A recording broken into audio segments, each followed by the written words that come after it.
Protein leakage பற்றி கேள்விப்பட்டிருப்பீங்க அப்படி தானே? நிறைய சுகர் பேஷண்ட்ஸ் பார்த்தீங்கன்னா யூரினில் போகும்போது ரொம்ப நுரையா போகுது அப்படின்னு கஷ்டப்பட்டுட்டு இருப்பாங்க. கேள்விப்பட்டிருக்கீங்களா?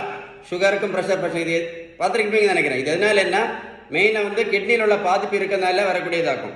இந்த புரோட்டீன் லீக்கேஜை நம்ம வந்து முதல்ல கவனிக்காமல் விட்டோம் அப்படின்னா இந்த கிரியாட்டின் அளவு ஜாஸ்தி ஆகிட்டே இருக்கும். ஜாஸ்தி ஆச்சுன்னா தேவையில்லாமல் இன்றைக்கி நிறைய பேர் என்ன பண்ணிட்டு இருக்காங்க, டயாலிசிஸ் பண்ணிட்டு இருக்கிறது நீங்களே பார்த்துருப்பீங்க. அது ஏன் அப்படின்னா நம்ம கிட்னியில் உள்ள குளோமருலார் பேஸ்மென்ட் மெம்பரேன் இல்லைன்னா போடோசைட்டுன்னு சொல்லுவாங்க, இது வந்து பாதிக்கப்படும் போது என்ன ஆகிடும் அப்படின்னா புரோட்டீன் லீக்கேஜ் வரும். இந்த புரோட்டீன் லீக்கேஜ் வந்துக்கிட்டே இருக்கும். இந்த புரோட்டீன் லீக்கேஜுக்கு புரிஞ்சவங்களுக்கு, ஸோ இந்த புரோட்டீன் லீக்கேஜுக்கு முக்கியமான காரணம் என்னன்னு கேட்டிங்க அப்படின்னா புரோட்டீன் லீக்கேஜுக்கு முக்கியமான காரணம் என்னன்னு கேட்டிங்கன்னா இந்த இன்சுலின் ரெசிஸ்டன்ஸ் தான். இந்த இன்சுலின் ரெசிஸ்டன்ஸ் தான்.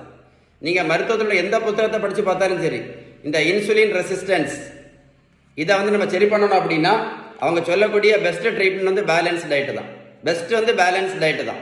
அப்புறம் உடல் உழைப்பு, நல்ல தூக்கம். புரிஞ்சுதா இல்லையா? ஸோ பேலன்ஸ் டயட்டை பற்றி ஏதாவது டீட்டெயில்ஸ் வேணும் அப்படின்னா கால் பண்ணி பேசுங்க. இல்லை அப்படின்னா கமெண்ட்ஸில் குட் அப்படின்னு டைப் பண்ணுங்க.